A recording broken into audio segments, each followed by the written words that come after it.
Test.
Welcome everyone to the regular meeting at the San Rafael City Council for Monday, March 15th.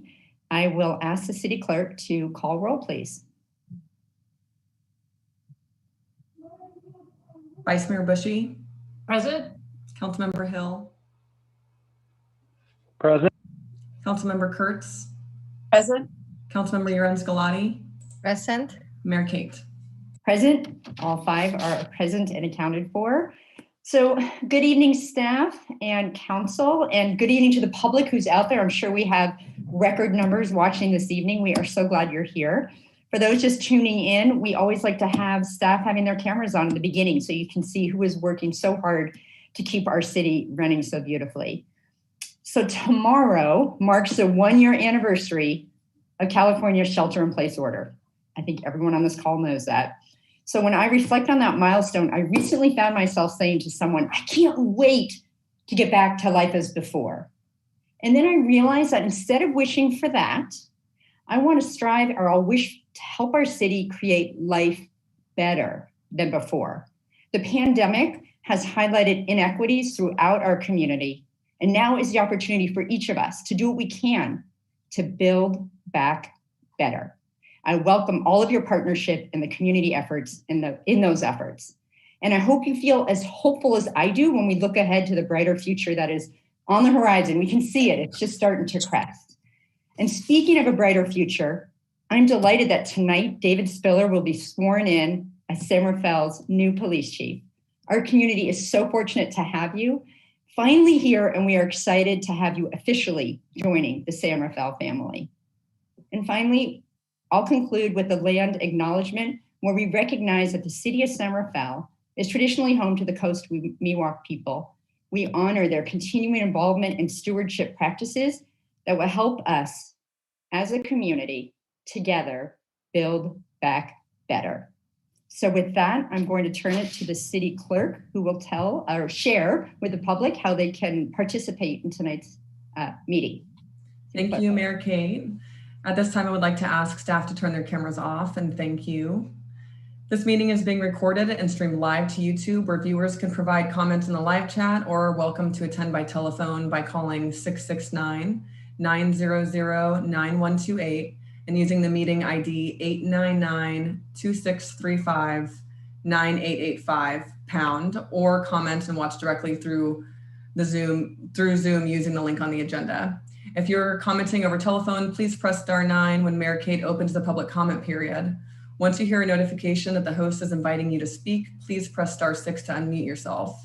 And if you're commenting through Zoom, please use the raise hand feature to let us know you would like to speak until you've been unmuted. If you're commenting through YouTube's live chat, please write public comment in advance of your comments, introduce yourself, and submit your comments to have them read aloud. Please note that there is a character limit on YouTube, so submit your comments in groups.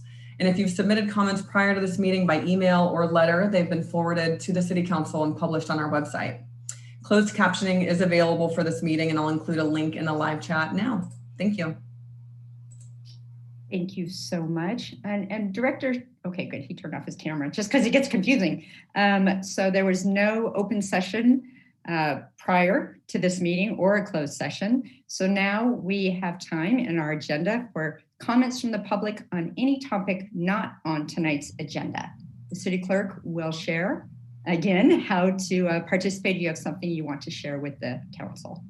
Thank you. So if you're commenting on Zoom, please use the raise hand feature. And if you're commenting by phone, please press *9. And if you're on YouTube, please write public comment in advance of your comments. We'll give everyone about 15 seconds to submit their comments, especially through YouTube.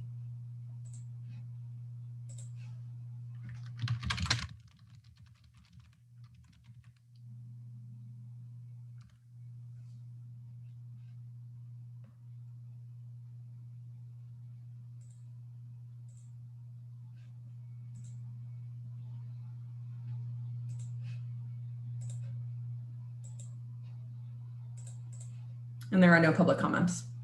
Thank you, City Clerk. And I have to say, we all are so used to the smoothness of the public comment period, and it's just another appreciation to our City Clerk, Lara, for making it look so easy. So thank you so much. Okay, City Manager's report. We will turn it over to City Manager Schutz.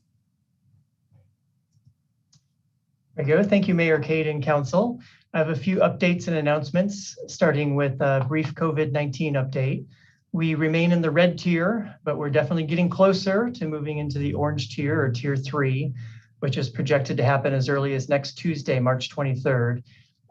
Didn't hear information yet about numbers of last week, but generally you're required to meet the criteria for a new tier for the next tier for a 2-week period before moving into it. So we'll find out very soon whether we met that for last week and whether we'll meet it for this week and could move as early as next Tuesday into the orange tier. The California Department of Public Health announced on Friday an updated version of the blueprint for the safer economy. And that was to reflect the current vaccination efforts. So they made some changes. Basically, they made it easier to move from the purple tier to the red tier. So since we were already in red, it didn't really impact us in Marin County as we're trying to move into the orange tier, and that criteria didn't change. Even though we're hopeful that we'll be able to move into orange soon, the county is also, Marin County Health is concerned about an increase in new cases based on people's choices and behaviors around spring break. So now's not the time to let our guard down, and we need to keep making progress towards these better tiers that allows more businesses and activities to open up. Right now, from a vaccination standpoint, the County of Marin website shows 32.0% of the population who's received at least 1 dose of the vaccine. So it's been fun kind of bringing up that number in the City Council reports as it continues to steadily increase. We've heard about My Turn at the state level and the vaccine interest form at the county level. And County Public Health is still recommending that Marin residents fill out both if they haven't been vaccinated yet and just kind of cover both areas. The county vaccine interest form is on their website at coronavirus.marinhhs.org/vaccine. And My Turn is at myturn.ca.gov. And hopefully the city clerk, if you haven't already, can put that in the chat. There's been many programs, as the council knows, aimed at business support at the local level and the state level. At the federal level, we received a summary this week of the PPP, the Paycheck Protection Program allocations through the Small Business Administration. And it shows a significant financial support to Marin businesses and nonprofits, about $283 million in San Rafael, and that's divided up into about $205 million in the business category and $78 million in the nonprofit category. So we've had a lot of businesses and nonprofits in Marin, and particularly in San Rafael, that was #1 on the list, taking advantage of that federal program. All the way to the very local level, our Dining Under the Lights program started back up for the new year last week. That's a partnership with our San Rafael Downtown Business Improvement District, and they do a fantastic job coordinating and setting up for Dining Under the Lights, which is a portion of 4th Street. It's an on-street, socially distanced, weekly outdoor dining event. And it was set up as a way to support our local restaurants and help people get back to work. So starting last week, 4th Street's closed from Lincoln to D and also from Shaver to G on Thursday and Friday nights, starting at 5 p.m. for the Dining Under the Lights program. So I just hit a few of the items related to small business, but staff is planning on a more comprehensive economic recovery report at a city council meeting next month. So you'll hear a lot more then. A couple other things quickly, changing topics. I'd like to encourage our community to consider an upcoming meeting about our 3rd Street corridor project. It's one of the biggest traffic and circulation projects that we have going on right now. And staff is hosting the next in a series of virtual community meetings that have taken place over Zoom. It's on Wednesday, March 24th. So that'd be next week, starting at 6 p.m. The design for this really important project and a key corridor in our downtown is moving into the final stage. So we'll be bidding the project and then going to the city council for consideration and review. And assuming that's successful, construction could begin as early as this summer. So the virtual meeting on 24th will discuss the construction process and include time for Q&A with the community. It will go over an overview of the project and the goals and include a review of specific features as well. So that's a great opportunity. I know a lot of people have already been involved in the 3rd Street Corridor project, but if you still are interested in hearing more, that the next meeting on March 24th is a good opportunity to do that. Information on that meeting is on our website at cityofsanrafael.org, and I'll ask the city clerk, if you haven't already, to put in the link, because it's 3rd-ST for street-rehab. So we'll get that in the chat so that it's easy to find. And then my final announcement tonight is just to let the community know that we've been tracking, as you probably have, the most recent federal stimulus package, which will touch San Rafael in numerous ways. President Biden signed the American Rescue Plan, as it's called, last week. And the bill includes many sources of funding that will be coming into our communities to help individuals, families, and small businesses. It also includes fiscal relief for state and local governments. And regarding that local government assistance, the National League of Cities and the California's League of Cities, now called Cal Cities, are collecting all the details around the criteria of how you access these funds, what are allowable uses, the timing of distributions, reporting requirements, and all of those sorts of things. So Cal Cities is working on a comprehensive analysis of the overall plan and how it's going to impact our community in all of the different ways, not just in terms of funding for local and state government. But that's something that we will be following very closely. And the finance director and I are attending a Cal Cities briefing tomorrow afternoon. So we'll have more to report out soon on those topics. And we'll be sure to include information on our website and in all of our e-newsletters and things like that, so the community is up to speed on what's available through that recently approved plan. So that concludes my city manager's report, and I'll turn it back to you, Mayor Kate. Thank you. Thank you, City Manager Schutz. We always like good news when there could be potential funding coming to our city to deal with the COVID impact. So we look forward to more updates on that. Next item on our agenda is Councilmember Reports. And for those watching, in addition to our Monday night meetings, council members are assigned to represent San Rafael, a variety of areas, everything from housing to energy to smart to all sorts of things. So this is the point where we report out on the meetings that we attended in the last 2 weeks. And I'll just go through and call each of you and let us know. Vice Mayor Bushy, do you have anything to report out on?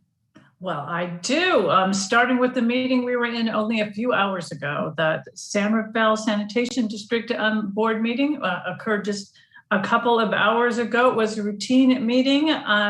This district provides for all of the wastewater collection in the city of San Rafael, as well as a couple of areas of the unincorporated areas of the county.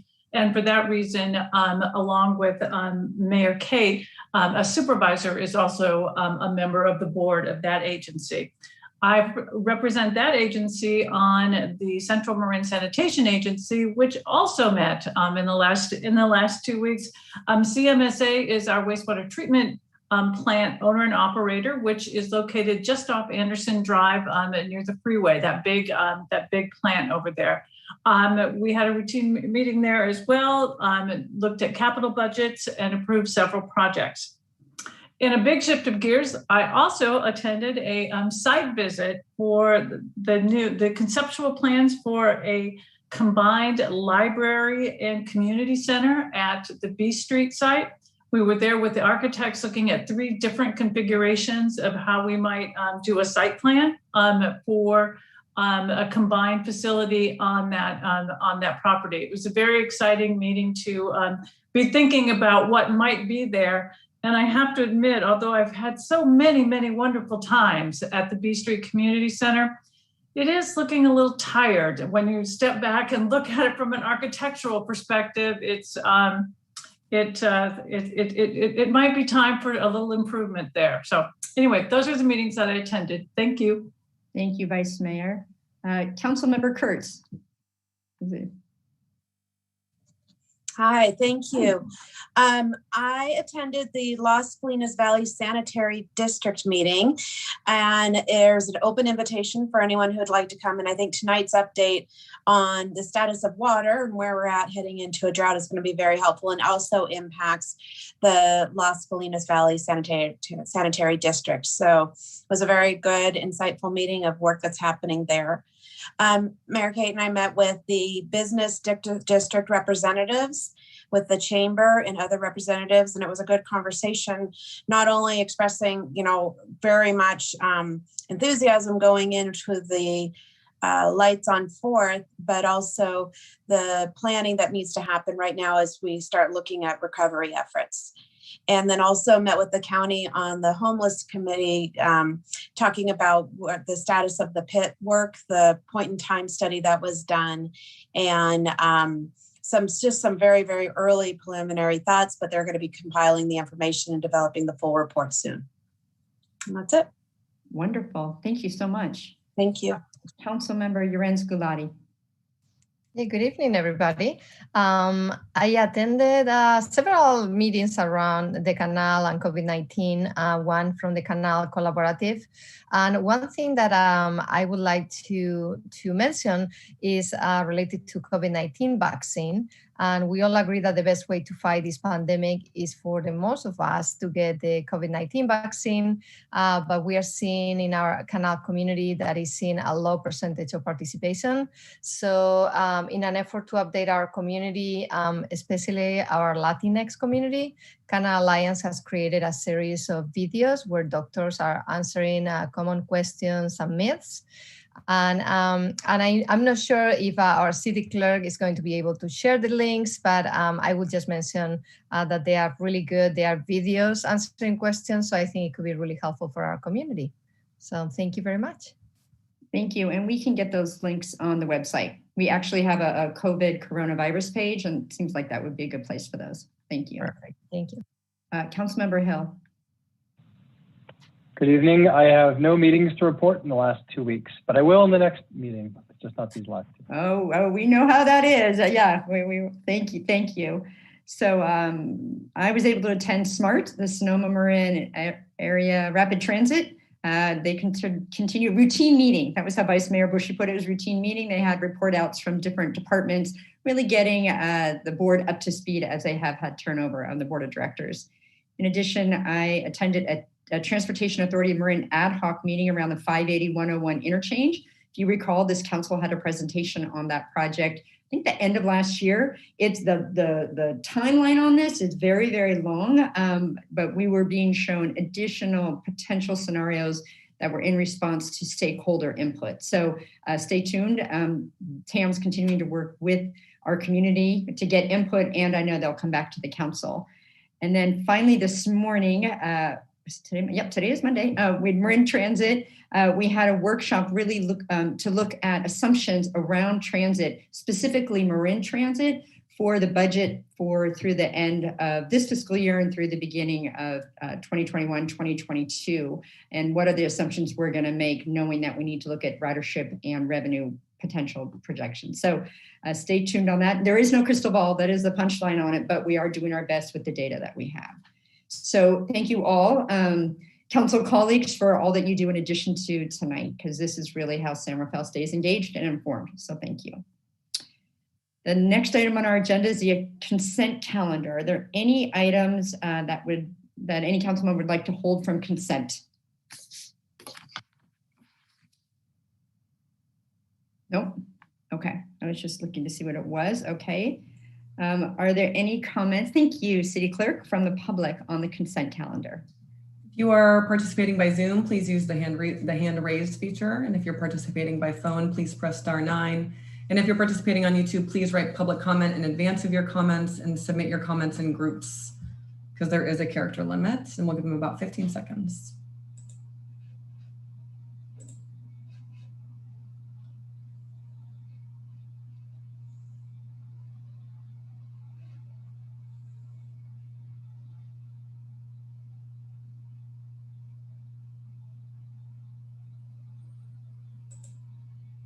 I see no public comment. Thank you. So I request a motion then for the consent calendar. I will make a motion to approve our consent. Okay. And I will second that. Okay. We have a motion and a second. City Clerk, roll call, please. Vice Mayor Bushy. Aye. Councilmember Hill. Aye. Councilmember Kurtz. Aye. Councilmember Urens-Glady, Aye. Mayor Kate. Aye, that motion carries 5-0. Thank you, City Clerk. So it's always exciting when we have special presentations, and we're going to have that same thrill. We're going to feel it even though we're doing it virtually. So the first item will be to administer the oath of office to Police Chief David Spiller. Before we do that, there's a little bit of, we're going to get suspense, tension mounting. I would actually like to present a proclamation to Dave Starnes. So Dave, if you could put your camera on. I know he's not expecting this. We'll give him a moment. There he is. Here's the proclamation, but it's my honor to virtually present this proclamation to you. Proclamations are the city's formal way to recognize the achievements and contributions of an individual. It is also one way we say thank you. In his proclamation, Dave Starnes' career, I'm getting feedback, there we go, detailed how he began as an officer in 1988 and was promoted multiple times in his 32 years here in San Rafael. His proclamation describes the positive impact on the police department he had, as well as the numerous awards and recognitions he received from his peers.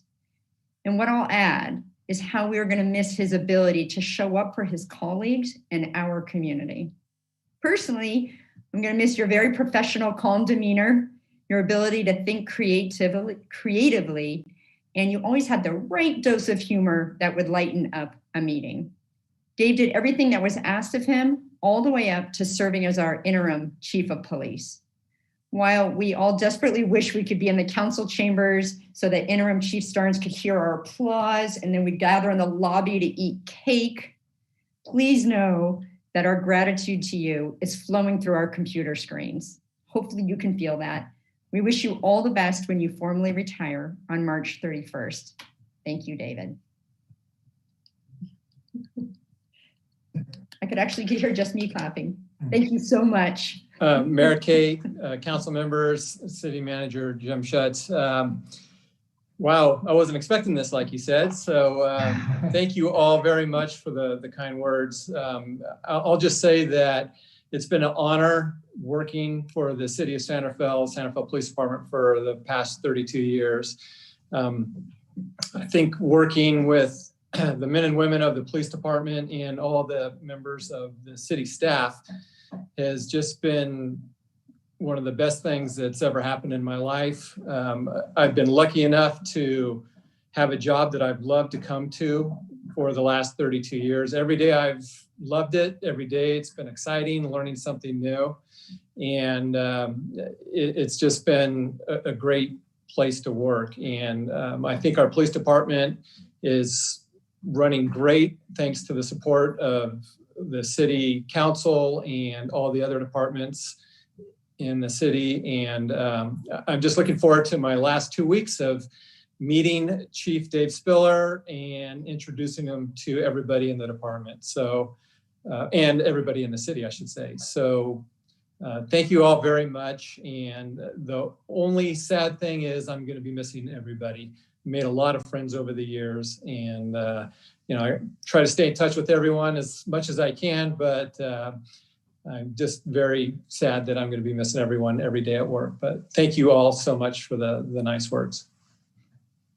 Thank you, Chief Starnes. I just think we need to put on the calendar, cake to be had in September when we can do it. And we're just going to invite everybody back who has left the city in the meantime so we can actually thank you face to face. So thank you so much. We're going to turn over now to City Manager Schutz. Thank you, Mayor Kate. I'll just jump in and add my thanks to Chief Starnes. It's been a pleasure working with you, Dave, through the years, and particularly in these last months in your chief role. It's been a lot of fun, and I look forward to seeing you on trails you've recently told me about, I didn't know about in Sonoma County, where we may bump into each other. So I'm looking forward to that, and I'm sure we'll stay in touch. I would ask Chief Spiller to turn on his camera as well, because we're going to transition over to the swearing in. Chief Spiller, I have the honor of introducing you today to San Rafael. Chief Spiller brings an impressive background as a law enforcement professional, beginning his career in San Diego. He's kind of worked his way northward, it looks like, on your resume, as a patrol officer in San Diego and then serving in Mountain View in various roles for 11 years, and then joining the city of Pleasanton in 2002 as a lieutenant.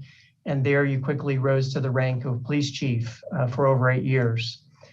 Chief Spiller recently completed his role serving as the interim police chief for the city of Menlo Park. He has an impressive academic background, including a master's degree from St. Mary's College in public sector leadership, and he teaches administration of justice as an adjunct professor at Las Positas College. And I think one of the best ways to really learn something is to try to teach it. So it's really impressive that Chief Spiller has been doing that for many years. Between the recruitment firm and the city administration, we talked to a lot of people about Chief Spiller as we did reference checks. And we heard some things that you don't always hear. We expected to hear that he was extremely bright, competent, and professional, and we did. But we also heard things like he's an amazing listener, very thoughtful, loves building and nurturing community relationships. And then I knew I could get the straight scoop from my colleague, the city manager in Pleasanton. So I reached out to him, and he also was clearly extremely fond of Chief Spiller. And he said, Dave is top notch and will be more than a police chief for San Rafael. Dave is all in with everything he tackles and is committed to public service and supporting the community. Dave will be a coach and mentor, not only with your officers and command staff, but also with his peers. He is a real gem. So I feel extremely fortunate tonight to be being able to do this introduction of the swearing in for Chief Spiller, and I'm looking forward to working with you, Chief Spiller, starting tomorrow morning. Welcome to the team and to the city of San Rafael. We are so glad that you are here. I'll turn it over to City Clerk Lindsay Lara for the swearing in. Hi, Chief Spiller. It's nice to see you again. Good evening. All right, for the fun stuff, I'm going to have you raise your right hand and repeat after me. I state your name. I, David Spiller, Do solemnly swear do solemnly swear that I will support and defend that I will support and defend the Constitution of the United States the Constitution of the United States and the Constitution of the State of California and the Constitution of the State of California against all enemies, against all enemies, foreign and domestic, foreign and domestic, that I will bear true faith and allegiance that I will bear true faith and allegiance to the Constitution of the United States to the Constitution of the United States and the Constitution of the State of California, and the Constitution of the State of California, that I take this obligation freely that I take this obligation freely without any mental reservation or purpose of evasion, without any mental reservation or purpose of evasion, and that I will well and faithfully and that I will well and faithfully discharge the duties discharge the duties upon which I'm about to enter. upon which I am about to enter. Congratulations. Thank you very much. So now I would like to see you sign the oath of office so we can virtually witness.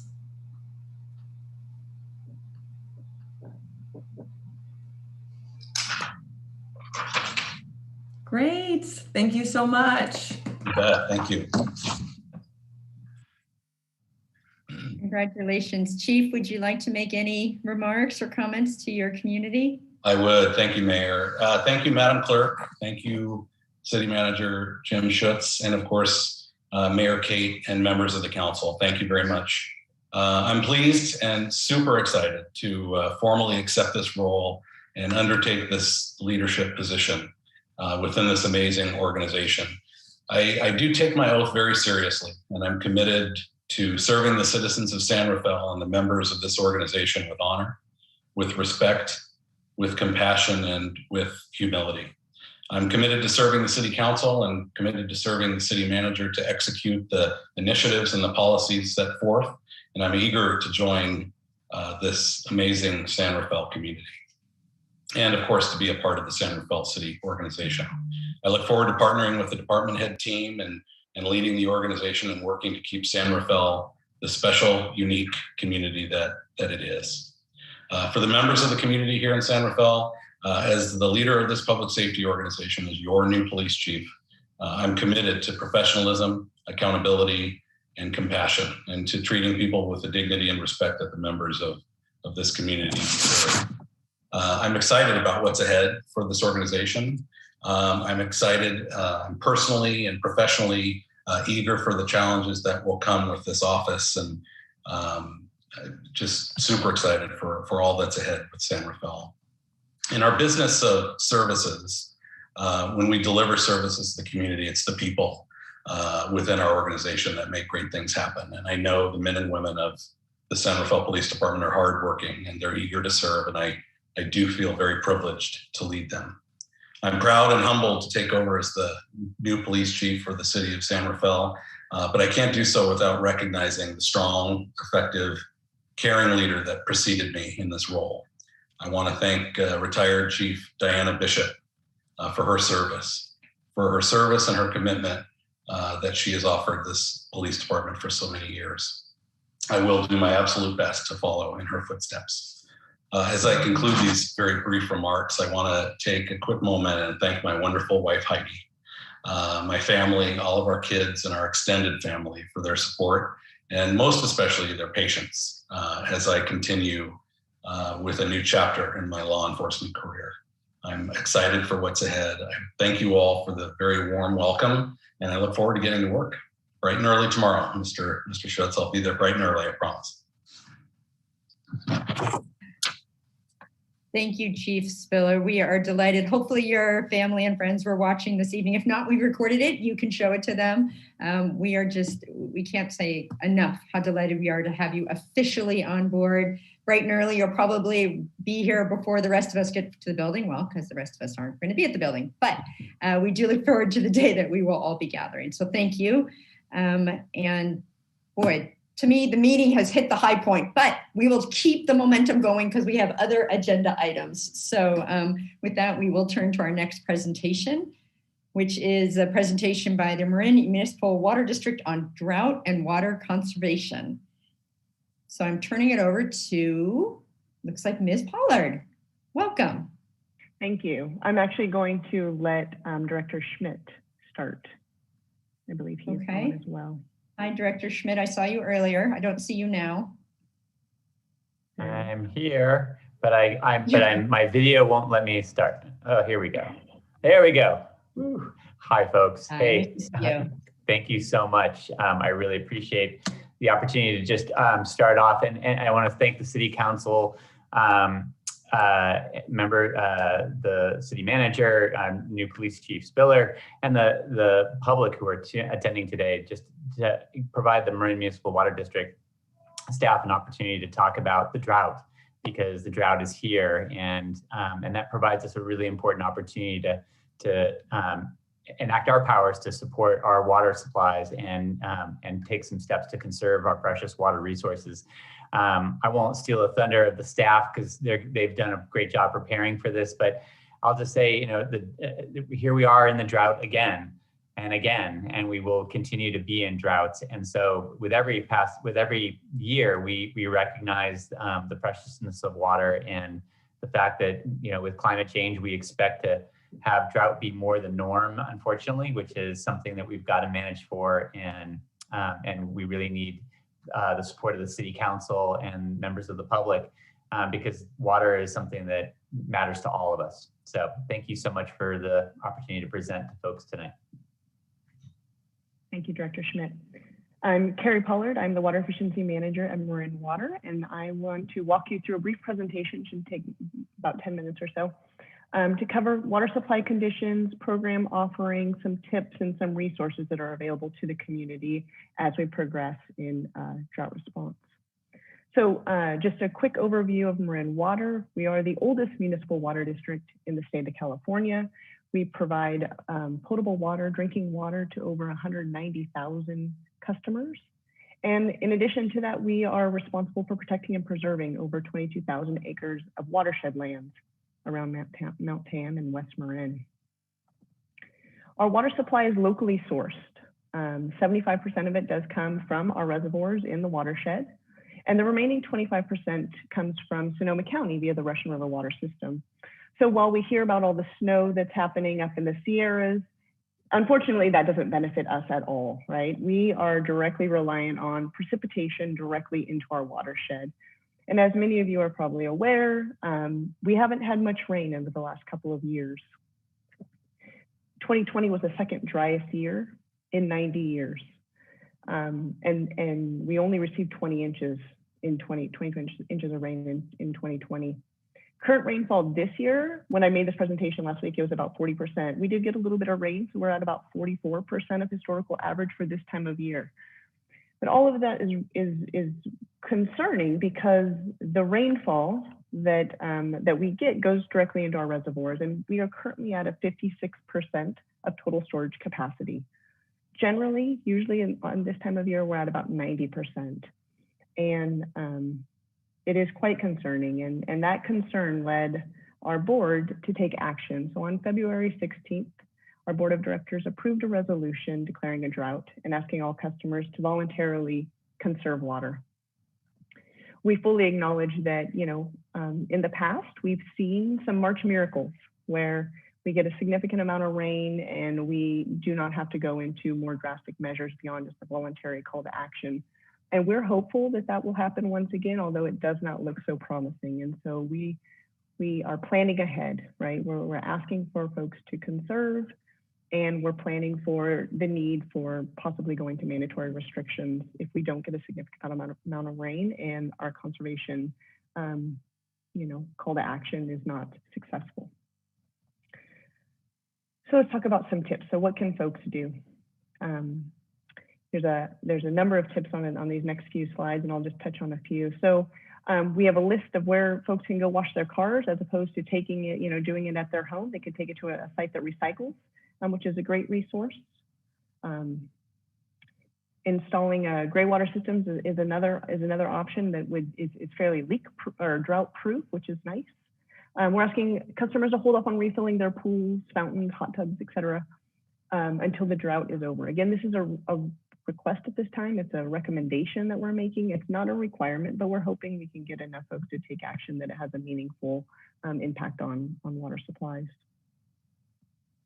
Did want to mention that sometimes, we say, just take shorter showers and turn off the water when you brush teeth. All of those may seem like very small actions, but it's the behavioral change is really what's driving the savings that we'll see. And what we've seen in the past is that the community in Marin is very responsive when there's a call to action for drought. We're hopeful that we can see that once again. So, doing full loads of laundry and dishwashers, they really do make a difference.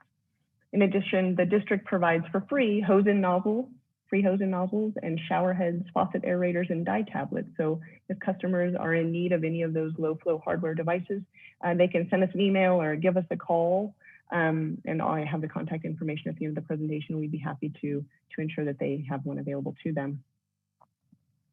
You may have noticed I skipped over a number of those tips, and I did that intentionally because those are all directly tied to our incentive programs that we have available. And I want to take a moment to talk about each of them and other programs that we're offering. So the district has staff to do phone consultations to help customers understand their water use and find opportunities to reduce their use. I mentioned the efficient hardware that's available. We also have rebates and incentives for removing lawn, replacing lawn with low water plant material. We have a smart irrigation controller incentive. Smart irrigation controllers are great. They will turn your sprinklers on based on the weather pattern and the need for sprinklers to be turned on. And they're all smart devices, right? So you can actually control it from your smartphone, which is, modern technology. It's impressive. We have incentives for gray water conversion kits, so taking your laundry water and putting it into your landscape. Rain barrels are another option that we incentivize. We had this rain over the weekend, and it's a half an inch or so. That would have filled a 50-gallon rain barrel in a very short period of time. And that rainwater would then be available for use on a garden or those plants during a drought. When you have plants that you really wanted to maintain, that would be a great option. And so considering rain barrels as we do have a few more rainy days, I think, ahead of us before it gets quite dry. We have a few other resources that have been pulled together. All of this, of course, is posted on our website and readily available at marinwater.org/conserve. In addition, on that page, you'll find our Water Watch information. So that would give current information on reservoir levels and rainfall, et cetera. In addition, we've developed a yard sign to help inform the community of the drought conditions we're experiencing and the need to conserve. And if there's any interest in helping us distribute those lawn signs and get the word out to the community, that would be wonderful. And we can help kind of facilitate getting those to anyone who might be interested in assisting us. And so just in closing, I just want to thank you for helping us spread the word on the drought conditions that we're seeing and giving us an opportunity to talk about the program offerings and the available resources. In addition to, allowing us to spread the word to the community, of course, the city is one of our water customers, and there's a lot of opportunity for us to collaborate and opportunities for us to work together as we progress, forward in these dry conditions. And so I look forward to reaching out to Mayor Schultz and other key city staff to talk about other opportunities that may have arose. And with that, thank you so much. Thank you, Carrie, and thank you for Director Schmidt. And we should have said so. Director Schmidt actually represents our district, so that is why he is here. So it's nice to have you at our council meeting. Are there any questions from the council to MMW? Yes, Vice Mayor Bushy. I was wondering if you'd consider including in your presentation or information available to probably the more industrial sort of users, truck drivers of the non-potable recycled water available at the CMSA plant. We installed the facilities and are delighted to provide at no cost recycled water for construction site uses and other industrial type uses. And I was wondering if there was any possibility that you could include that as a part of your offerings. Yeah, that's a great point, and something that certainly we will start to push out even more strongly as we continue down this path, because things like dust control, we really need to consider, is it appropriate for us to use potable drinking water for dust control when we have other resources available? So thank you for that, and yes, we will push that out and let our hydrants available at no charge. It's the best deal around. Yes. Thank you. Yes, Councilmember Hill. Yes, thank you for the presentation. And of course, we stand with you on conservation messages, and we'll all do our part, of course. A question about social media. Do you have metrics on what your engagement looks like with community in terms of engagement? And then also, as far as messaging in different languages, what are you supporting at this point? That's a great question. So for social media, we just recently started to use the boost function. So I'm not the communications person, so you bear with me. So I'll give you what I know. We just started to recently use the boost function, and we actually had over 20,000 reaches, which is quite impressive. I'm told, so that's great. And we will continue to push the message through social media as well. I think that might be an opportunity for some additional collaboration. Using that share function and really kind of pushing it out to others is key, is what I'm told from our communications people, that we want that. And so you can look forward to us reaching out to you on that front as well. And as far as multicultural, we've talked about doing translations into Spanish. We're just developing our material. So that will be important, but we have not pushed out anything in Spanish or any other language yet. But I will make a note of that and make sure we bring that up to our communications team as well. Thank you. Mm-hmm. Yes, Councilmember Kurtz. Thank you for the update. The incentive programs that you spoke about were primarily residential, and I was wondering if there are different incentive programs for corporates. Yeah, that's a good question as well. We do have some sector-specific incentives that we've developed, and it's just the audience that we're trying to hit, of course, in this presentation. But we have some restaurant rebates. We actually have if there's a restaurant out there that needs low flow or high efficiency clothes washers, dishwashers, pre-rinse spray valves, and steam cookers and other types of water using hardware for restaurants. We actually have 100% incentive that covers the entire cost of the hardware. It's covered by the state through a grant, so it's a great opportunity as well.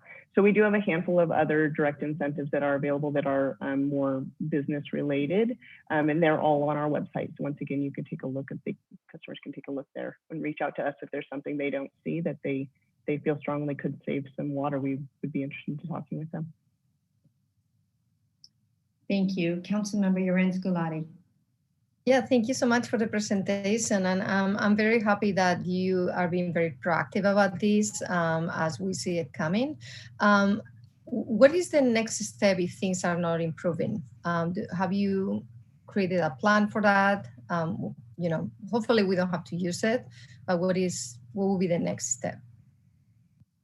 Yeah, so at each board meeting, we are updating our board of directors on the status of water supply conditions and providing an outline. You know, we're kind of working through what those next steps will be, acknowledging that we could still get some rainfall in March and we don't want to act too soon. And so it looks like probably in April would be the timing for looking at that next steps.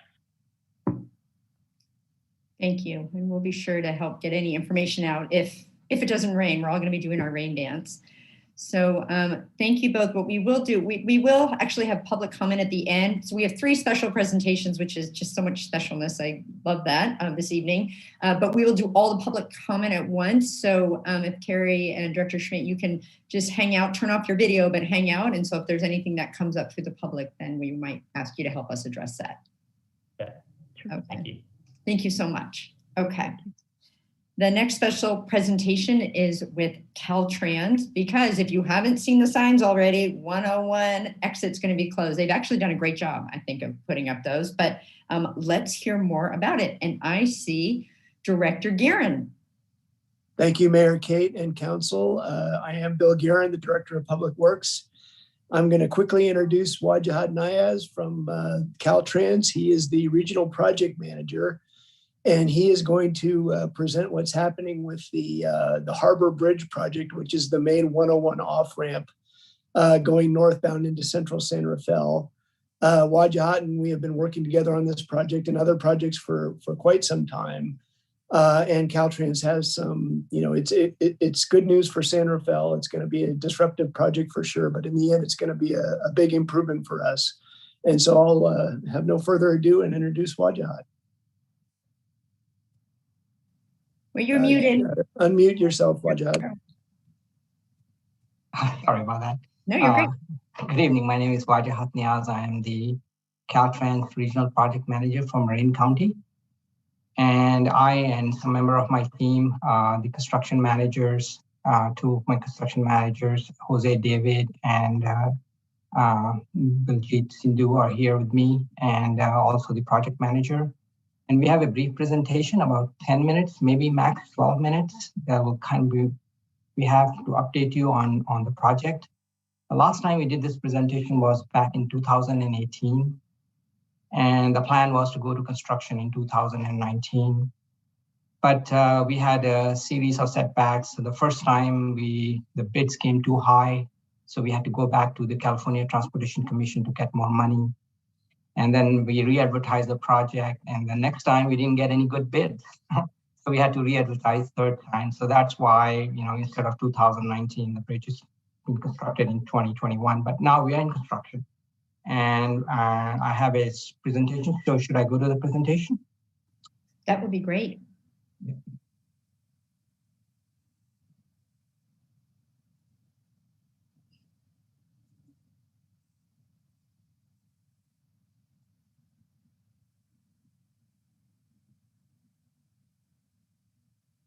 Okay, I hope everybody can see this. That's perfect. Thank you. Yes, so we are here to give you an update on the San Rafael Harbor Bridge project, replacement project. This project is on US 101 off-ramp to the 2nd Street in San Rafael. And this picture here shows that off-ramp. I'm sure most of you are familiar with it. Okay, so just a brief overview of the presentation. I'll quickly go over some of the stuff just to get everybody familiarized with it. We go over the project need and purpose, state the project improvements and benefits. Then I will quickly go over project cost and schedule. I'll talk a little bit about stage construction and traffic handling because I think that's important, and construction noise. And then we'll talk about ramp closures, detours, and finally the public outreach that we are doing or we plan on doing in the future. So this is the location of this slide, shows the location of the project. And you can see in the oval is pretty much the project site. It includes the ramp, the bridge over the canal, and it also includes the Irvin Street and 2nd Street intersection. So this whole thing is within the project limits, and we have work in this area. So let's see. If we can go back, one more thing I need to note here is that, as you can see, this is in a very congested urban area. The buildings very in close proximity to the project site, construction site. So there are a certain amount of precautions we have to take, and the bridge is being replaced at its current location. So in order to do that, we have to do construction in stages. You know, we have to do one part, demolish one part, put traffic on it, and then construct that, and then move traffic over. So I'll show you how all that works. So need and purpose, as you can see, this bridge is a very old bridge. It was built in 1941. It had a timber deck at that time, and the timber deck was replaced with concrete deck in 1953. It is not to current seismic standards, so therefore it's vulnerable under seismic conditions. It's also very old and deteriorating. The bridge rails are not standard. And I'll show you some pictures here. You can see it's a pretty low-lying bridge, very low clearance during high tide. This is another picture. Then you can see that under the bridge, the rebar is being exposed and deteriorating. You can see it has very low clearance. You know, the mud level is pretty high. This is another showing the spalling concrete. And then here's another picture of spalling concrete exposed. So it's in a nutshell, it's an old bridge. It needs to be replaced.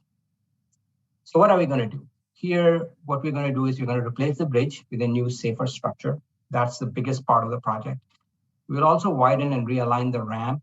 What that will help us is it will help us lessen the queuing on the ramp, which will help with traffic congestion during peak periods.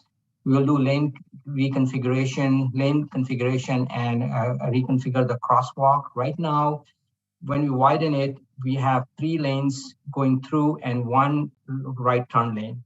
And this project will add another right turn lane. So right now we have 4 lanes. When the project's done, we'll have 5 lanes, 1 dedicated right turn lane, 1 mixed lane that's through and right turn, and 3 through lanes. So that should help with traffic quite a bit. We will also reconfigure the intersection crosswalk. So right now the crosswalks are on the east and north side, and we'll reconfigure that to be on the south and the west side, as you can see with the cross as shown in this picture. We'll also remove the sidewalk access to the boardwalk that's behind this building, which is on the east side of the ramp. And the reason for that is that the boardwalk is not safe, it's old, and also this is a homeless encampment issue. So we are going to remove that access. And there was a sewer line that was in conflict with our project. It was relocated by the Sanderfeld Sanitary District. It has already been completed. That part's been completed. So project schedule, the project cost is about $15 million. The contract was awarded in May 2020 to Gordon and Ball. Construction started in February 2021, and construction will be completed in late fall of this year, 2021. So the construction will be done in 3 stages. And like I mentioned earlier, because we are replacing the bridge in its current position, we have to do it in stages. Our first stage would be from mid-February to mid-June, the second one from mid-June to September, and the third one goes from September all the way to. So the main thing to note here, I'll talk more about these stages in a minute, but the main thing to note in this slide is that right in each of these slides, we have a 55-hour weekend closure that starts at 10 p.m. The first one starts on 10 p.m. March 19th and will end on 5 a.m. March 22nd. During this, we are going to do the most noisy activity, which is the pile driving. Since this project is located in close proximity to residential areas and other businesses. So one of the main concern was noise. And San Rafael, City of San Rafael Public Works helped us poll the residents, and they favored that instead of doing this on a pile driving on night for 2 to 3 weeks, they wanted us to compress it into a small, short window as possible. And so we decided to do all the pile driving during this 55-hour closure. There will be a full closure, and we will hopefully knock out the piles, within that window. So how is the staging going to look like? So this is what it looks like right now. The first thing we are going to do is we're just going to put some K-rail at the edge of the pavement. And then what you see here are the purple triangles. These are the piles. We'll install 3 piles of 3 abutments, 2 for the bridge and 1 small one for the temporary bridge. Then we'll construct the temporary bridge. We'll pave. We'll do some temporary paving, and that will be in our stage 1. Stage 2, we'll shift our K-rails. We'll shift the traffic onto the temporary bridge. Then we will demo the one side, the east side of the current bridge, build a new bridge there, and then pave. And that would be our second. The third one, we will again shift traffic onto the new bridge that we have just constructed. We'll demo the west side of the bridge, put on the new bridge over there, pave, and that will be the end of the construction. And the last stage would be just the paving, striping, and building of that right turn pocket lane. For the pedestrians, we intend to close this right there, right at that corner there where it shows, and there will be no more sidewalk in front of that, parallel to the ramp. Pedestrians will be asked to go on the 2nd Street to this Grand Avenue, and then they can go south toward the Marine Transit Center or any other businesses in that. So for the noise, we did a noise study back when we were doing the design of the project, and we measured sound at all the locations, 1, 2, 3, 4, you can see in red star that are near the residential areas. And we ran our noise models to get the noise levels at 200 feet, 500 feet, and 1,000 feet. And what the study concluded, and this is pretty standard way of doing highway noise, measuring highway noise issues. And what we found is that the noise at those houses would be less than ambient. Having said that, a word of caution. When you just say noise is less, that doesn't mean the noise is less annoying. Pile driving noise can be very annoying because it's a different kind of sound, even though its intensity may be less than the ambient noise, but still, it's like a knocking sound. So there will be some inconvenience. We fully expect that. Some people, will not be too happy, but they'll have to close their windows when they're sleeping at night. So please do expect some sounds. It's not going to be like, okay, because it's less than ambient, nothing is there. No, that's not the case. But we have taken some measures. We have taken precautions. First thing is that we are covering our hammer, the impact hammer, that makes all the noise with a shroud that's supposed to reduce the noise level by 20 to 30 dB. So that should help a bit. The other thing, of course, we have done is make sure all the noisy activities are within the 55-hour, the main noisy activity 55-hour. That will help too. And then we are going to do quite a bit of monitoring. We have installed a lot of monitors, and we'll be monitoring sounds during those 55 hours in construction.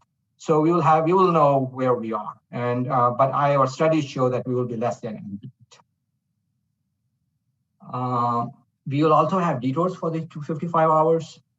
And the first detour is north of this ramp. And here is the ramp will be closed right there. And then we'll ask traffic to go to the next interchange, which is San Pedro, and then turn around and take the Lincoln Avenue back.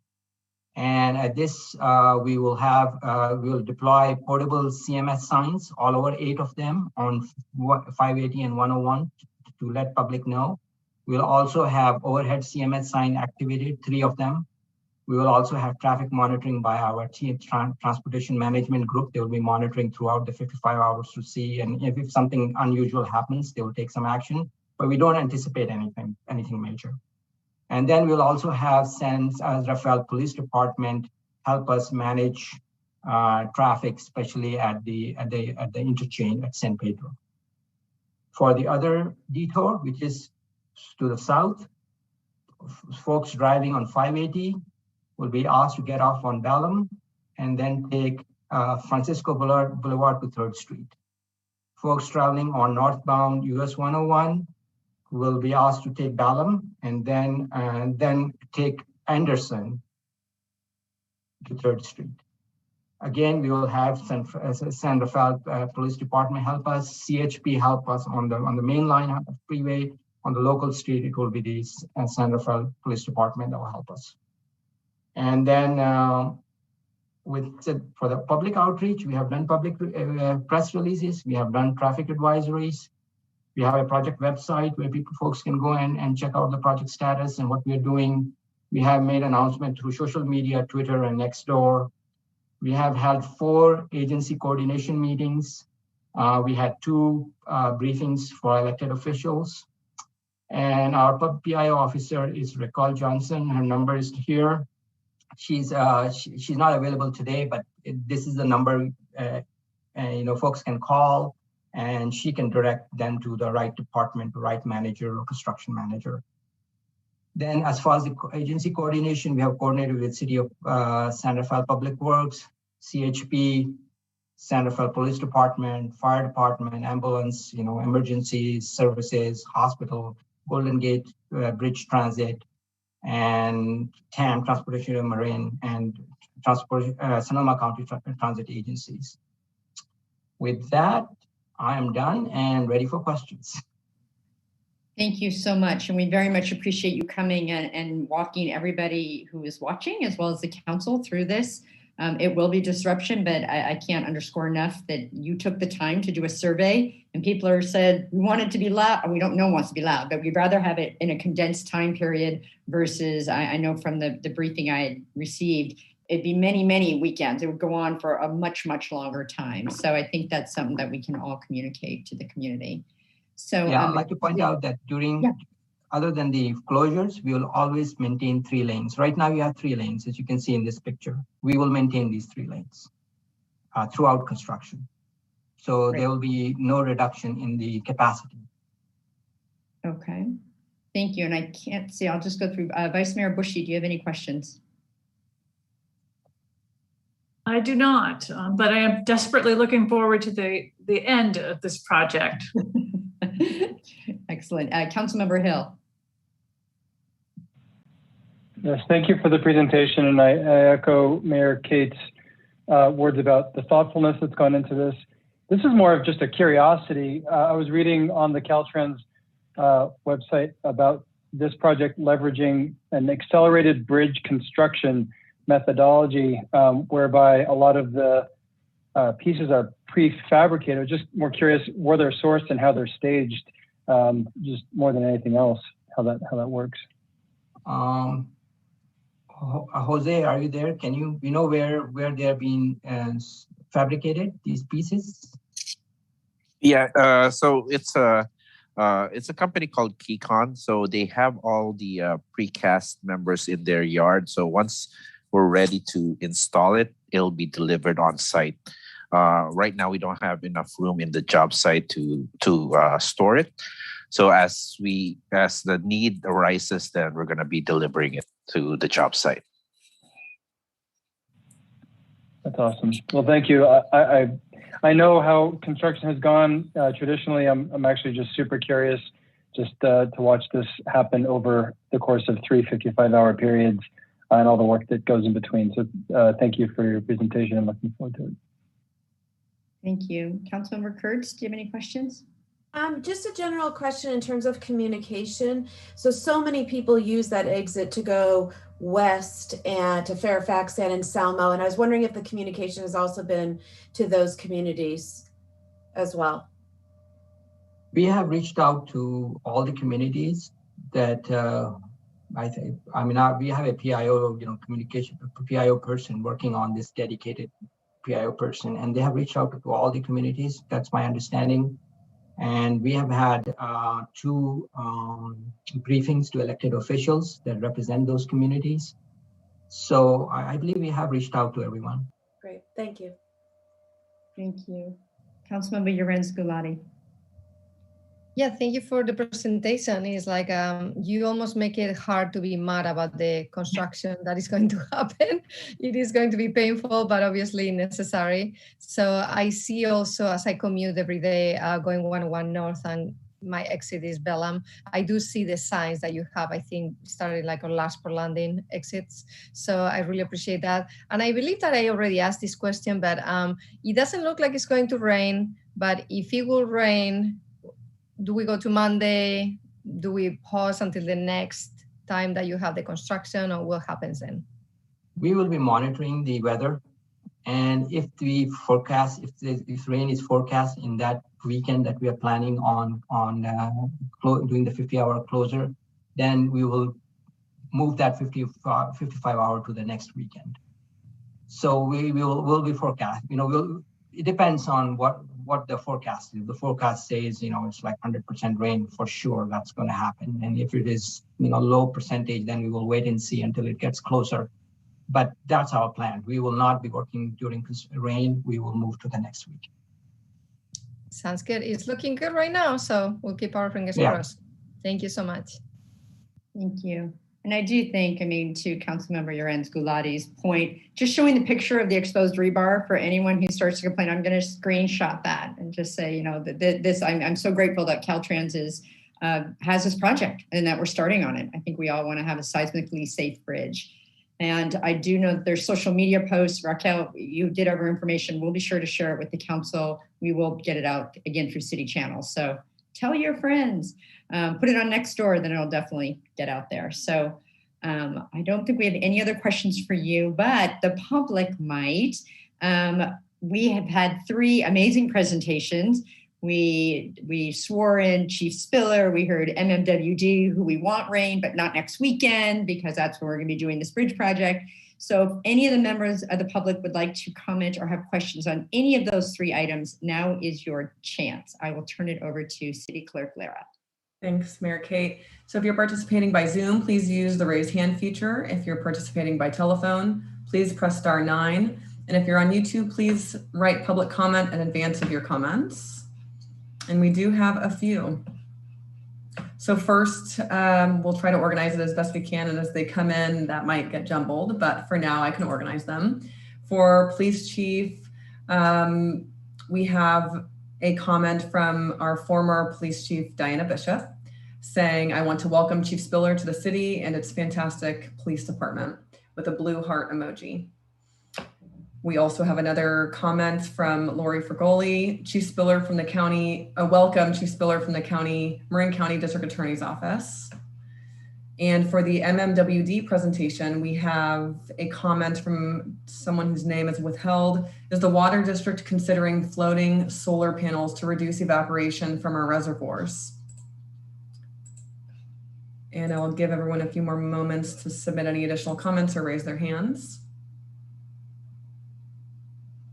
To address that comment, so we are not. Hold on 1 second, Carrie. Just hold on 1 second. No, it's okay. Let's get them all, because we might have more. But stay here.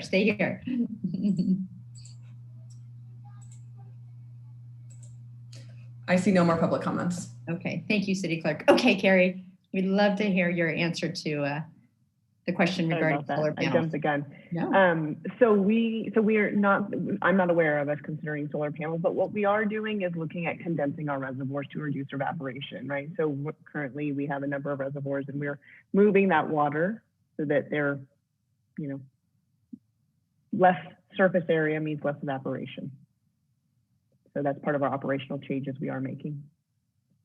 Wonderful. And I'm sure that the community can also call in during your next MMWD meeting if they have additional questions. Director Schmidt, when is that meeting in case people want to participate? Tomorrow night. There you go. Okay, so people can tune in there after they've had fun tuning in this evening. Well, thank you both. And with that, we again appreciate you coming forward, and hopefully we'll have lots of rain the very end of March and April. So thank you. Thank you. We'll now move on to our agenda items, and I just can't reiterate enough. I'm just sorry we didn't have cake. We usually have cake when we have such good special presentations. So to be continued on the cake thing. In the meantime, we welcome Director Danielle O'Leary, who will talk to us about the Community Development Block Grant and the resolution before us. Thank you, Mayor Kate, and good evening, council members. I'm Danielle O'Leary, Director of Economic Development. And tonight I'm also joined by Molly Cron, who is with the County of Marin. She's a planner with the Housing and Federal Trust Grants Division under the Community Development Agency with the County of Marin. So Molly will be here to assist in answering any questions that you may have after the presentation. And before I share my screen, I just wanted to start with kind of what this is and what this isn't about the presentation. So what this is tonight is an annual CDBG funding recommendations as part of the second year of this application cycle. What this isn't is CDBG funding from the CARES Act during COVID. So the CDBG funding that supported the rental assistance and the MEDA small business grants, this is separate and distinct from that.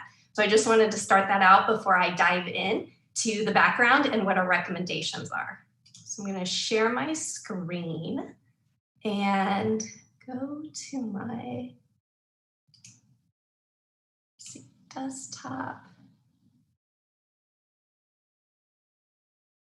You're sharing your screen. Okay, just one sec. There, let me find where it is. All right, can everybody see that?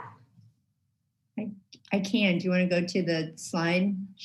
There you go. Perfect. Thank you, Director. Yes. It's my first time sharing the screen. All right. Figuring it out. Woo. All right. So good evening. Tonight we're reviewing the Federal Community Development Block Grants Program, which we're going to refer to as CDBG going forward.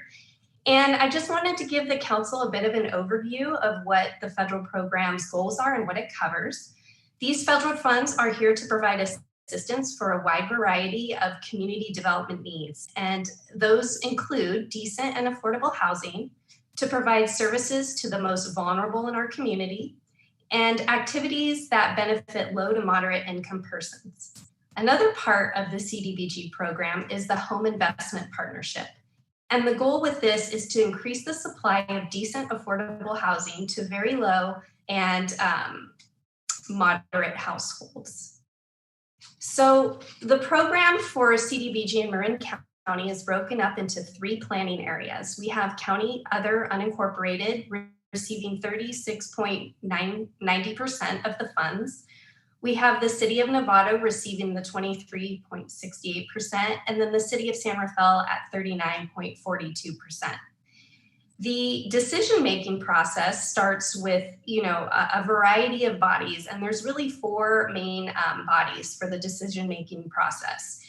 We have the city councils of both Novato and San Rafael, and then we have the Community Priority Setting Committee, which is often referred to as PSC, which Councilmember Hill is a member and sits on.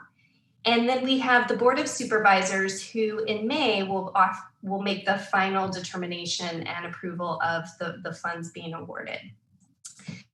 CDBG evaluation criteria, there's kind of national objectives and minimum thresholds. The national objectives include benefiting low and moderate income persons, preventing or eliminating blight, and meeting the community development needs for low and moderate income persons. Now, PSC, the Priority Setting Committee that we have here, has enhanced thresholds, and those are to support and further fair housing, and engage in affirmative marketing, prioritize projects that serve members of protected classes as defined by HUD, and prioritize projects that serve low-income persons. Now, project evaluation criteria, this is kind of what applications, the scrutiny, what we look through when we receive the CDBG application. What we're looking for is readiness, project readiness. Can funds be awarded completely And can they be expended during the grant year? So if funds are going to be awarded, but the project is going to take 4 or 5 years, it might not be a good match for a CDBG planning cycle. Sustainability. Does the organization have capacity to sustain a project or program beyond this year of federal funding? So we want to make sure that funds that go to an organization, the organization is going to be around long enough to see those funds through. And then effectiveness and accountability. Does the organization have the capacity to track, record, and effectively conduct and administer the CDBG funds? And then we look at what can we get the biggest and greatest impact and prioritize from there. The local CDBG funding priorities for Marin County, based on kind of the public service dollars, which is a very important part of the pie, are basic health services, programs that support children, youth, and parent support services, and then housing support services. And then with the housing and home funds, it's around family housing and land trust models. And we can explain a bit more of some examples of that later. For the 2021 CDBG funding enhancements, the minimum grant size was to be $15K per year, and we conduct application cycles every 2 years. So PSC approves funding allocations annually, contingent on the amount of money received from HUD. An organization must successfully accomplish 1-year goals and comply with monitoring. So we are in the second year of this 2-year funding cycle. The second year expected funding for CDBG is forecasted at $1.5 million, and for home it is $800,000. And the year 2 request for 2021 through 2022 is $4,957,716. And this is for Marin County wide. We've got public service at $253,140. Housing projects for CDBG and home at $3,954,176. And then capital infrastructure projects at $750,400. So for the planning areas, we thought it would be helpful to show you how they break down in the 3 areas. We've got the county, and you can see their totals for housing and capital projects and public services. You see Novato, and then you see San Rafael. So for us, what we'll be discussing is the housing for $201,000, the housing and capital at another $207,000, and then the public services at $94,000. But we thought it was important to give you a view of all 3 planning areas and what they're projected to receive this funding cycle. And so I'm going to leave this. This is the final slide before we open it up to questions for Molly. And I won't read through everything, but this is the planning allocation recommendations for our planning area, San Rafael. And you can see here under the housing and funding allocations broken down into the projects for consideration. We have San Rafael Eden Housing, Vivalon Aging Campus, so formerly Whistle Stop at $88,528. We have Marin Housing Rehabilitation Loan Program. We support this program annually through our CDBG funding cycle at $100,000. We have Centertown Apartments, who are going to be doing some upgrades to the property at $20,000, and then we have San Rafael Rotary Manor looking at a window rehabilitation at $100,000. For our capital projects, and we've got funding allocations at $100,000, and that is with the Department of Public Works for our canal pump station improvements, which is really a critical part of our infrastructure and keeping the community safe. And then lastly, you'll see the breakdown of the public service funding allocations, which is by far the most popular category. We've got Covia Foundation, which is a home match Marin at $8,000. We have Fair Housing Advocates North Bay, which is kind of a fair housing counseling and education program at $25,000. We have the Family Children's Law Center and Domestic Violence Legal Services at $6,750. We've got Legal Aid of Marin at $18,000, and RotaCare Bay Area, the RotaCare Clinic of San Rafael is in downtown San Rafael at $15,000. And then lastly, we have the City of San Rafael's Pickleweed Preschool at $21,500. And before I open it up to questions, I just want to thank Councilmember Hill for all his work and jumping in and being such a great partner and bringing these recommendations to you. He has been very inquisitive and positive about the project. So I just wanted to give a special thanks to him, as well as my partner, Molly, with the County of Marin, who really is the subject matter expert. And she will be a great resource for any questions you may have. Thank you, Director O'Leary. Councilmember Hill, do you have anything you want to add before we open it up to the council for questions? Just echoing what Director O'Leary said, which is, well, thank you, Director O'Leary, for doing all this, but also Molly for just being, as Director O'Leary said, a subject matter expert on this. There's so many aspects to this, ranging from proportionality to the history of allocations across the different across the different areas, rather, as well as all the I'll call it regulatory constraints that have to be navigated. So thank you for making all that clear to me. I have many questions. Thank you. Any questions from the council? Yep, I can actually see all of you. Well, while you're thinking of your question, I actually have one. So I was thinking about the most recent census, and this is one of those items when we ask people to fill out their census forms, it's because the numbers go back to HUD, and one of the ways that money comes back to us is through CDBG. So I recognize that this funding formula, I guess, is through 2022, so through next year. But since we have Molly here, is there been any discussion, I mean, what that might look like in terms of San Rafael? I know we had a great response in Marin County, thanks to Canal Alliance and the folks that made sure we got a good count. But what are your thoughts on that? Because these numbers, as we can see, really support a variety of important agencies in our community. Absolutely. Thank you for the question. We are looking forward to getting those census numbers. I believe that they'll be released in 2022. And at that time, the proportionality of CDBG funds will be recalculated. That calculation is based on population, population of residents in poverty, population of residents living in,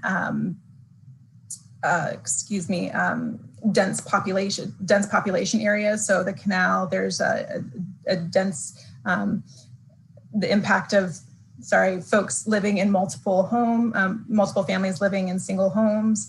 So all of those factors contribute to what that proportionate of the CDBG funds is across the planning areas. So we will be looking at that once those numbers are released. And then will we do another 2-year the way that we did this time? So that's the new format? Yes. So the priority setting committee determined that a 2-year application cycle would be beneficial for a number of reasons.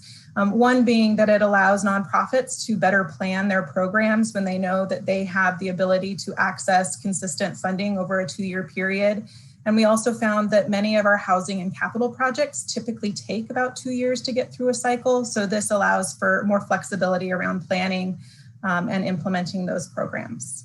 Well, I hope the timing of releasing those new census tract numbers and needing to designate CDBG funding works out, right? Because if those are out of sync, then we won't know the amount of money we have. So we will hope. We will know the amount of money that you'll be receiving. The annual allocation is determined annually because those numbers do fluctuate every year from HUD. So we will certainly keep an eye on that, and I want to make sure that San Rafael and all of the planning areas are able to access the resources that their citizens need. Great, thank you. Any questions from the council before we open it up to public comment? No, and Director O'Leary, maybe if you stop sharing your screen, that would be helpful. I will ask the city clerk to see if there's any public comment on this item. There we go. Thank you. If you're participating by Zoom and you wish to provide public comment, please use the raise hand feature. By phone, please press *9. And on YouTube, please write public comment in advance of your comments, and then make sure that you submit your comments in groups because there is a character limit. And I'm going to go ahead and place my timer on. I do see a caller. When you have 10 seconds left, I will hold my phone up at 10 seconds to give you notice, and you are over the phone, so Mayor Kate may hop in and let you know that you're out of time. You'll need to press *6. Hi, this is Carolyn Peedy from Fair Housing Advocates of Northern California. Can you hear me okay? Yes, we can. Hi, Carolyn. Hi, how are you? Good. I'm happy to be here. I'm the Executive Director of Fair Housing Advocates of Northern California. And I just wanted to say thank you so much for your support of our fair housing work over the years. I just wanted to tell you just a little bit about what we've done this past year with your support in dollars. And I'll just ask that I can't really see you very well, so if you can just say something to me if I hit my 2-minute mark. We pivoted with the onset of the pandemic to working remotely to respond to all clients, as a lot of agencies did. We've been using fair housing laws and COVID resources to assist clients affected by COVID. We hosted and recorded a panel presentation called Fair Housing in Times of COVID-19 in December. It's now on our website for those of you who missed it. And we've also posted other COVID-related resources on our website as well. We've been offering educational events virtually, such as our very well-attended Reasonable Accommodations Conference in February on successfully housing people with disabilities. I just want to also give a plug for our April 29th Fair Housing Conference. We have some wonderful speakers lined up, and the title of and theme of the conference is Riding the Wave of Change, Advancing Fair Housing and Equity in a New Era, which is all about exploring how we can best promote affirmative policies to advancing fair housing and equity now that we have a change in administration that has put fair housing and racial equity as central priorities in the first week of the administration. So I'd like to invite all of you to attend and would love to see you there in Zoom land. We're also doing an affirmative marketing workshop in April for all Marin County CDBG recipients. And I will just say that COVID-19 has had a measurable impact on our cases. There are issues that are directly related to COVID and that include foreclosure, eviction, and reasonable accommodation requests. We also have issues that are indirectly related to COVID that include reasonable accommodations related to an increase in stress and anxiety, domestic violence, sexual harassment, neighbor-on-neighbor harassment. And from March to December of 2020, we actually saw a 23% increase in calls from homeowners that were related to foreclosure and mortgage distress. And 29% of those homeowners expressed difficulty in paying their mortgage due to loss of income related to COVID-19. We're, of course, very concerned I'm going to jump in, and you have such great information, so that's why people should go to your event in April. Okay, all right, good. Thank you so much. Thank you for calling in. Thank you for all the work you do. I see no further public comment. Okay, I will close the public comment and bring it back to the council if there are any other questions or for comments, and I'll just go through and ask if there are any comments. So Vice Mayor Bushy. My comment is that this is an excellent opportunity for us to enact our theme for the evening, and that is to build back better. So I would be happy to move that we approve this allocation when the time is right. Thank you. Councilmember Lorenz Gulati. Yeah, no, thank you so much for the presentation. It's always great to see when there is funding available for projects, so I love that. I guess my only quick question is, we are approving the funds specifically for San Rafael. So Novato will approve the ones for Novato, and then the county for all of us, or just for the unincorporated? The county has their unincorporated planning area. Novato has theirs that they'll be approving. San Rafael has ours, and then the Board of Supervisors approves all of it together. Awesome. Molly, is that, you want to add anything? Yes, no, that's correct. Very well. Yeah, it's interesting. It's one of those truly collaborative situations. So we work with all the different agencies. So thank you, everybody. Councilmember Kurtz. Yeah, thank you. Sorry, Councilmember Kurtz. No questions. Thank you to Councilmember Hill and Director O'Leary for the update. It is such a nice opportunity, and I'm sure it was also hard, as there's probably there's many more applicants than dollars. And so appreciate the work that you've been doing and having to make those choices, and they look like great investments for us. So thank you. Thank you. Thank you. Councilmember Hill. Yeah, and building on Councilmember Kurtz's comments, for applications that, or for applicants that want to try again, obviously the cycle starts again spring of next year. So that'll be opening up through the regular channels. But I would like to just thank again Molly and Director O'Leary for working again through all of my questions. Hopefully it was helpful to bring to council in the way that we did. I will just say the more I learned, the more labyrinthian it became to try to understand how to make all of these funding decisions work. So thank you, and I will be supporting motion for approval. Thank you. I'll take that as a motion in just a moment. And thank you, Councilmember Hill. I know it's a big, the PSC, I can't even remember the acronym, but that big group is a lot of people, and having the conversation about making sure that what we value as a community, that it manifests in these projects. And you said labyrinthian, and it is that.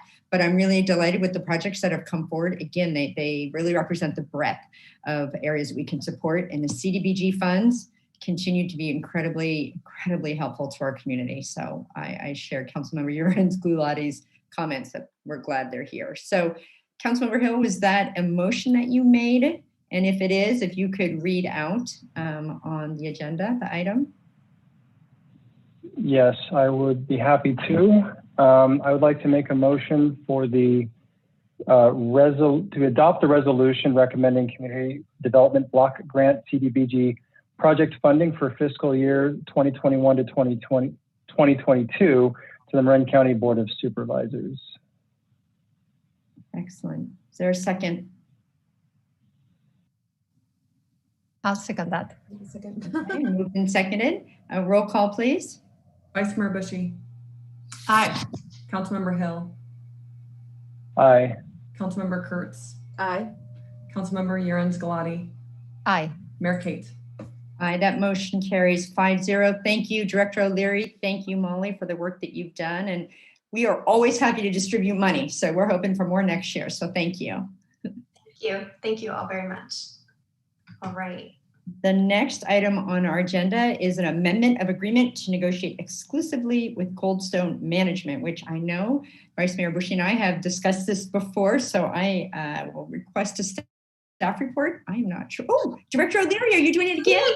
Yay, thank you. Okay, we'll keep you on camera. We're ready. I'm gonna share my screen again, okay? Okay. Quick second. Here we go.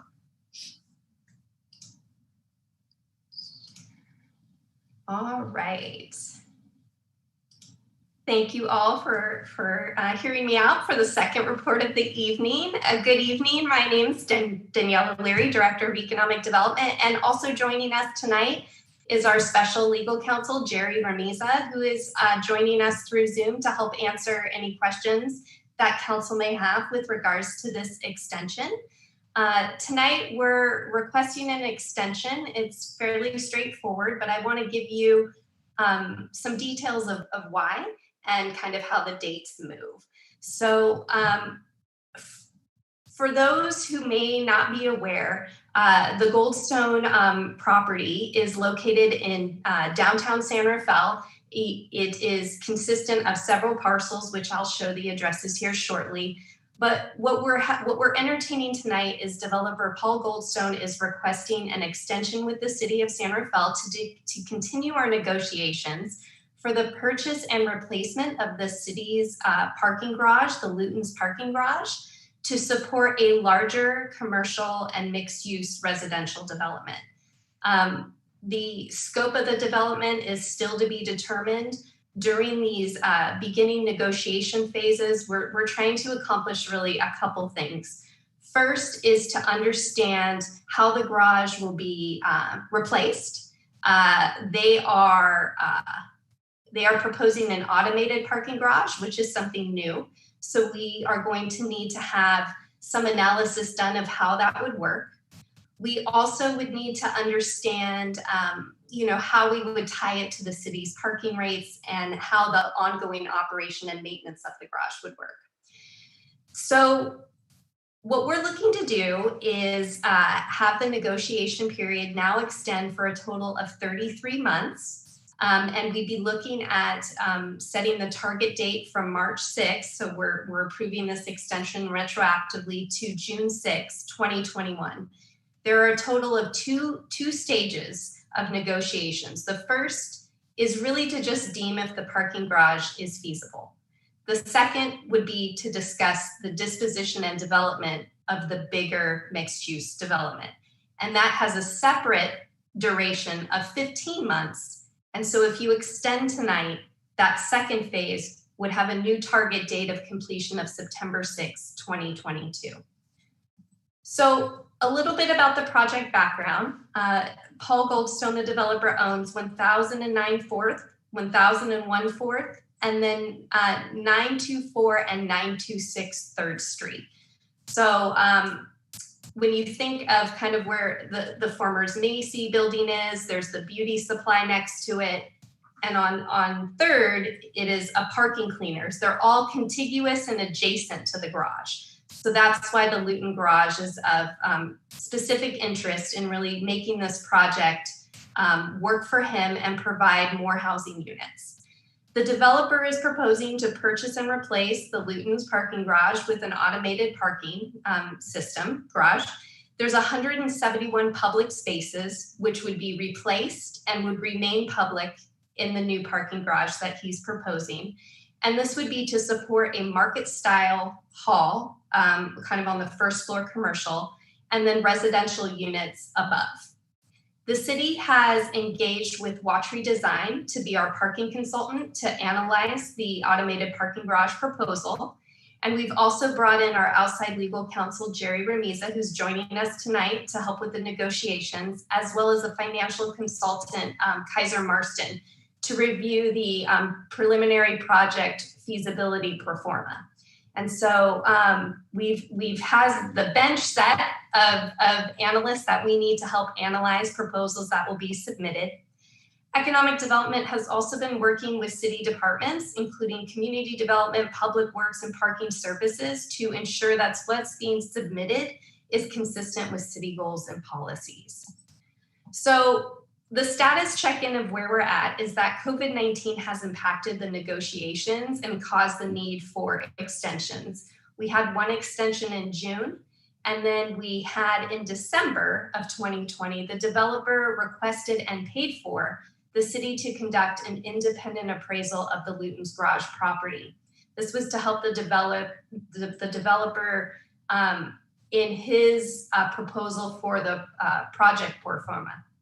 The city manager, under his authority, executed a 90-day extension in that first week of December. We placed an order from the appraisal, and that was done in January, and the results of that appraisal was forwarded to the Goldstone team towards the end of January. In late February, we received the Goldstone team's comments, and now we are, as a city, analyzing those comments and preparing our response back. So we very quickly ran past the extension time limits, and we still have not yet to review the parking proposal, has not been submitted, as well as the pro forma. So that is why we're here tonight asking you for this extension. In addition to the extension, the negotiations have taken longer than expected, and so we will be requiring that the developer submit an additional $15,000 to cover the additional costs that the city will incur during this E&A phase. And so what we're asking tonight is for council to adopt a resolution retroactively extending the agreement from March 6th to June 6th, 2021, so we can continue pushing forward on the E&A phase 1. And I am here, as well as Jerry, to answer any questions that you may have. Thank you. Thank you, Director O'Leary. And I will stop the screen share. Okay. Is that okay? Yep. Are there any questions of Director O'Leary or council, the council with an S, on that presentation? Yes, Vice Mayor. Director O'Leary, what's your assessment of the likelihood that we'll be doing this again in 2 or 3 months? Is this enough time to get to the bottom of this and decide one way or another? I want to hope that it will be, but there is likelihood that we could need additional time depending on how quickly the Goldstone team can submit us the parking proposal. Thank you. Councilmember Lorenz Gulati. Yes, so thank you so much for the presentation. I've actually seen the automated parking garage in Europe. I believe it started maybe in Japan, and it's quite amazing. Do the contractors, do they have any experience building this type of systems, or will that be like a first for them as well? The contractor they're working with, I believe, has a lot of experience building it. You know, they have, I'm not sure if they've settled on the specific contractor yet, but I know that they've talked to at least 3 very experienced automated lift parking garage vendors to help them with their proposal. Thank you. Additional questions? Okay, not seeing any. I will ask the city clerk to see if there's public comment on this item. If you are participating by telephone, so we have no callers right now. So if you're participating on Zoom and you wish to provide public comment, please use the raise hand feature. And if you're watching on YouTube, please submit your comments and write public comment in advance. And do remember that you'll need to submit them in groups. We do have a character limit. And we'll give it about 15 seconds.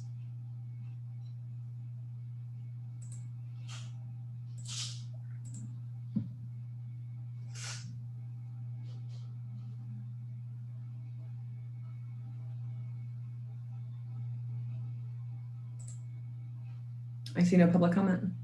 Thank you, City Clerk. Okay, I will close the public comment and bring it back for additional comments before a motion. So Vice Mayor Bushy, your thoughts and comments on this item. Well, I'm going to go back to our theme for this night, build back better. In order to achieve that theme, we need to build. And so I would encourage the parties to apply their resources and their time and energy to bring this to fruition one way or another, to make a decision and so that we can move on, hopefully, to building something wonderful. But I would hate for us to get into a pattern of just dragging this out endlessly. I will support tonight's motion, but I hope we don't have to do this again. Thank you, Vice Mayor. Councilmember Kurtz. No comments. I echo Vice Mayor's comments that love to see this happen and okay with the extension right now, but it is one of those projects that seems like it could go on and on. Good point. Councilmember Hill. Yes, I think this has all the ingredients of what I think we're all hoping for in the blend of what we want downtown. I will be supporting the extension. I'm eager to see what's going on. And also I was glad to see the developer is working to engage the community to get input. I'm just curious if sentiment is changing as this has been sought. Community sentiment has been sought for some period of time. I'd just be curious if it's changing as this has taken a long time to get here. So thank you for the presentation. Sure. You know, when I spoke with the developer team, they had conducted two surveys, both pretty consistent in support for a market hall and residential units. And I think some maybe angst on when is it going to happen? We want to see it, kind of the excitement, right, of the building back better. So that was the feedback I received from the development team. Thank you. Councilmember Lorenz Gulati. Yeah, I think this is a very exciting project and in the perfect location because that parking lot definitely needs to be, redone. So, but I echo, Councilmember Kurtz and Vice Mayor Bushy that it would be nice to have, if they ever come with an extension, hopefully we don't need that, but if we ever do that, they will have something already in place so we know that they are serious about it. I'm sure they are, but have a little push there. Thank you. Thank you. Thank you. Excellent comments. I mean, this is part of a heart of our downtown, and I think we all recognize we want it to be activated to build it back better. And I agree with my colleagues that also supporting the extension, and we can't wait for something to happen there. I can just think of the wonderful ripple effects that can happen through both housing and commercial when this is built, and looking at that forward-looking vision. So With that, unless there are any other questions or comments, I would entertain a motion on this item. I'll make a motion to approve the extension. Okay, City Clerk, do you need her to read it out? Or just to announce the adoption of the resolution? Okay. Make a motion to adopt the resolution approving and authorizing the city manager to sign an amendment number 2 to extend the agreement to negotiate exclusively with Goldstone Management, Inc. regarding the redevelopment of 1009 and 1001 4th Street, 924, 926 3rd Street, and the 3rd Street and Luton's Plaza parking garage. Thank you. We are just dotting all the I's and crossing the T's this year, so thank you. Is there a second? Second. It's been moved and seconded. Roll call, please. Vice Mayor Bushy. Aye. Councilmember Hill. Aye. Councilmember Kurtz. Aye. Councilmember Urens Galati. Aye. Mayor Kate. Aye, that motion carries 5-0. Thank you, Director O'Leary, for bringing both these items. And I realize I need to draw up the adjournment because people always come on to say goodbye. The staff does. So you guys can all flip on your videos so we can wave at each other. And I'll slowly say that we don't have anything for the San Rafael successor agency. I'm delighted that we have our new chief of police there to wave. So with that, this meeting is adjourned. Stay safe out there, everyone, and see you in 2 weeks. Thank you. Take care. Bye. Bye, everyone. Good night, everyone.